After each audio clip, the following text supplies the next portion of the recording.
Welcome back to Yahoo Finance Live. We've got a little over, 48 minutes until the closing bell. Got to talk about what's going on with COVID-19 because the news this morning that in just a couple of weeks, children younger than 12 could finally get their vaccines to prevent COVID-19 infection. Let's bring in Dr. Esther Choo, Oregon Health and Science Professor of Emergency Medicine. Thank you for being here.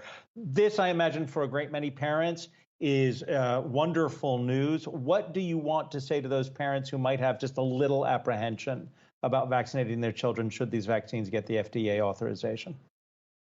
Yeah, thanks for having me on, Adam.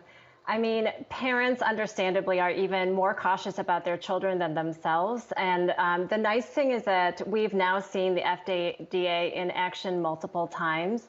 And that process is standardized, it's rigorous, it's reliable, and it has allowed us to see and evaluate the data as their decision is released. And so, and then it goes from the FDA to the CDC, which makes their final recommendation for public health purposes. And so there will be ample time for us to review the data, see what the FDA's process is and what the questions are and what the answers to those questions are. But you're absolutely right. I mean, it's not just getting the FDA approval for that EUA. I mean, right now, only about a third of parents say that they're ready to give their kids the vaccine if it were available today. So there will be a big process of education and discussion before people actually move forward and we're able to get our kids vaccinated en masse to the level that makes a difference in their school attendance and other activities this winter.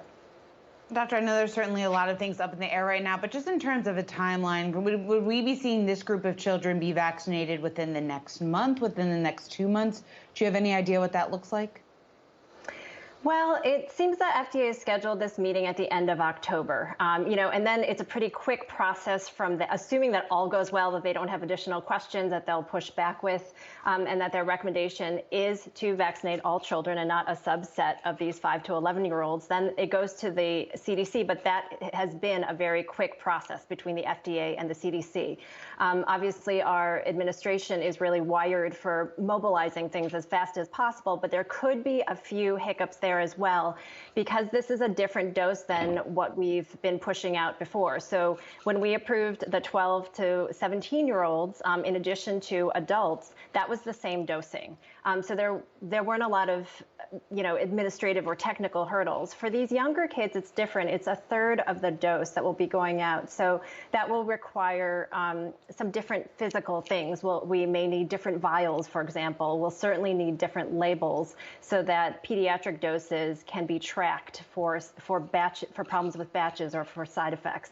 It may even be, we don't know yet, it may even be that the syringes will be different. And it certainly will require different training because we're giving a different dose. And so I think there'll be a few administrative hurdles that are hard to anticipate right now, and that may affect how quickly and efficiently we can distribute vaccine out to pediatricians and to pharmacists so that we can actually get the shots in kids' arms. So I think that general timeline of, some sort of approval at the end of October, but, November, probably by Thanksgiving is when we'll actually start to see kids receiving the vaccinations. Would an EUA for the vaccination for children clear the way for school systems, school boards to then require a vaccination in order to attend public schools? If you were advising a school board, I mean, you got to get vaccinated for measles before your child can go to school. Would this clear the way for that, and would it be appropriate to do that? Well, if it kind of rolls out the way that the adults did, I'm guessing that we'll do everything that we can to incentivize and encourage vaccination before we go to a mandate, and that we may wait for full approval before the mandates hit, which was kind of the pattern for the adult vaccinations. I'm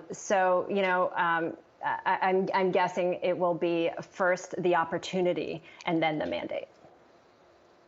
Doctor, I was reading earlier today, actually, about Children's Hospital of Philadelphia, CHOP, how they are near capacity a lot, and it doesn't necessarily have to do with COVID. It has to do with a lot of people getting sick with other types of illnesses. So that leads me to the question of how important is it for people to get their flu shot and to do that early in the fall in order to help prevent some of these hospitals from being overrun? Yeah, thank you. We're still in our surge here in Oregon, and we got to a point with our health system overload that our hospital was asking people to avoid activities that might get them injured. Basically try to stay healthy and well, because anything that you get in terms of injury or illness contributes to our health system's ability to take care of everybody. So certainly as we head into winter, of course, colder months are where people really congregate indoors.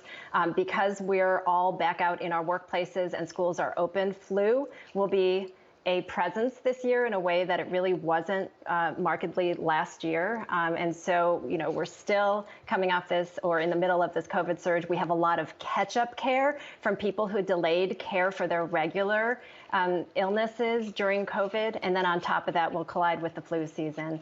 So important to get flu vaccine this year. I know that is less exciting of a topic than COVID vaccines, but just like every year, flu vaccine is important to keep people from getting sick, and this year more than ever, because we're still simply reeling from the effects of COVID and from the catch-up care.